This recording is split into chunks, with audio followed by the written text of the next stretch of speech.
दोस्तों, उत्तर प्रदेश में बड़ी सियासी हलचल देखने को मिल रही है। मायावती अचानक से एक्टिव हो गई हैं, रैली का ऐलान हुआ है और इसके अलावा एक गाना भी लॉन्च हुआ है। आखिर चल क्या रहा है उत्तर प्रदेश में, समझेंगे। हमारे साथ चंद्रकांत जी हैं। चंद्रकांत जी, मायावती रैली करने वाली हैं, क्या कुछ चल रहा है उत्तर प्रदेश में? देखिए, उत्तर प्रदेश में लंबे वक्त के बाद एक बहुमत की सरकार बनी थी और वो सरकार बनी थी 2007 से 2012। मायावती जिसकी अगुवाई कर रही थी वो मुख्यमंत्री बन रही थी। फॉर्मूला था सोशल इंजीनियरिंग का, दलित, मुस्लिम और ब्राह्मण का। मायावती के उन 5 सालों को लगातार बसपा की तरफ से, मायावती की तरफ से बताया जाता है कि उत्तर प्रदेश में कानून का राज अगर किसी ने स्थापित किया है तो मायावती ने स्थापित किया है। पहली बात। अब उसी को बहुजन समाज पार्टी मुद्दा बना रही है। बहुजन समाज पार्टी का ऐसा कहना है कि उत्तर प्रदेश में अगर कोई अपराध मुक्त, भय मुक्त वातावरण दे सकता है तो वो नाम सिर्फ और सिर्फ मायावती का है। मायावती की पार्टी ने गाना भी लॉन्च किया है कि अपराध मिटाने को बहन जी को आने दो। बहन जी को ये कहा जा रहा है कि अगर मायावती आएंगी तो उत्तर प्रदेश में कानून का राज स्थापित होगा। पहली बात। दूसरी बात, आपने जिस रैली का जिक्र किया, 9 अक्टूबर को लखनऊ में ये रैली होने जा रही है और मायावती, ये कहा जा रहा है कि ये एक तरीके का शक्ति प्रदर्शन है मायावती का। ये शक्ति प्रदर्शन है बसपा का, जिसमें ये दिखाया जाएगा कि उत्तर प्रदेश में आज भी लोग बहुजन समाज पार्टी से उम्मीद रखते हैं। ये इसलिए क्योंकि 2024 के लोकसभा चुनाव को आपने देखा, 0 मायावती सीटें। 2022 का विधानसभा चुनाव, मायावती का 1 विधायक। 2019 में जब सपा बसपा गठबंधन हुआ तो मायावती के 10 सांसद जीते, लेकिन 24 आते आते वो सब अलग हो गए।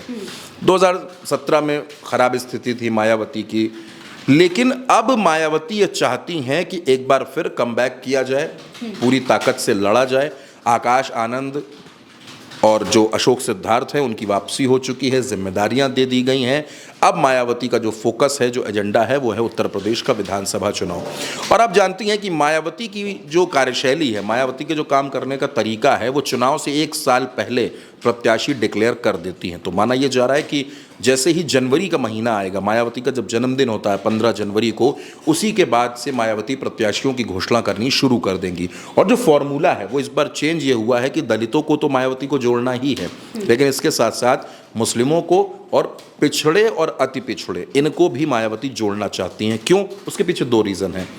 बीजेपी भी जात की पॉलिटिक्स कर रही है और दूसरी तरफ अखिलेश यादव समाजवादी पार्टी पीडीए की बात कर रहे हैं, पिछड़ा, दलित और अल्पसंख्यक। अब अगर इसकी काट निकालनी है तो मायावती को उसी फैक्टर पर, उसी रास्ते पर चलना पड़ेगा। इसी वजह से मायावती ने तय किया है कि इस बार इंजीनियरिंग जो है, सोशल इंजीनियरिंग जो है, वो पीडीए के इर्द गिर्द भी रहेगी, ताकि उत्तर प्रदेश में जो कहा जाता है कि जो जातियां हैं, जो ओबीसी जातियां हैं, जो अल्पसंख्यक है, वो 80% के ऊपर है। अखिलेश की भी उन पर नज़र है, बीजेपी की भी उन पर नज़र है और अब मायावती पूरे तेवर के साथ लौट रही हैं। 9 अक्टूबर कहा यह जा रहा है कि एक बड़ा शक्ति प्रदर्शन करेंगी मायावती, पूरी ताकत अपनी दिखाएंगी और ये बताने की कोशिश करेंगी कि उत्तर प्रदेश में मायावती, उत्तर प्रदेश में बहुजन समाज पार्टी आज भी लोगों का विश्वास जीत पाने में उतनी ही सक्षम है। ये उसी की तैयारी है, बहुजन समाज पार्टी के कमबैक की तैयारी है। और बहुजन समाज पार्टी की ताकत दिखाना, प्रदर्शन करना, ये बताना कि बहुजन समाज पार्टी एक ऑप्शन है बीजेपी के खिलाफ।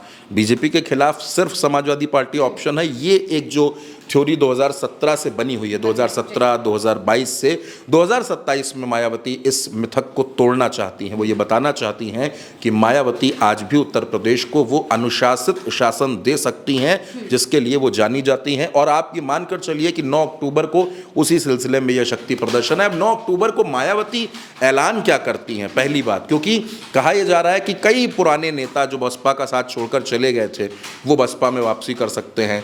दूसरी तरफ मायावती कुछ बड़े ऐलान कर सकती हैं। क्या करेंगी 9 अक्टूबर को, ये 9 तारीख को पता चलेगा। लेकिन 9 अक्टूबर की तारीख है बहुत अहम। उत्तर प्रदेश की राजनीति में हलचल है और बसपा के खेमे में तैयारियां हैं। क्या कुछ होगा उत्तर प्रदेश में वो देखने वाली बात होगी। लेकिन हाँ, ये ज़रूर है कि मायावती के लिए इस बार का 2027 का ये चुनाव बहुत चैलेंजिंग है, बहुत चुनौतियों भरा है। अब मायावती कैसे इन चुनौतियों से निपटती हैं, कैसे प्रदर्शन को बेहतर करती हैं, ये भी देखना होगा।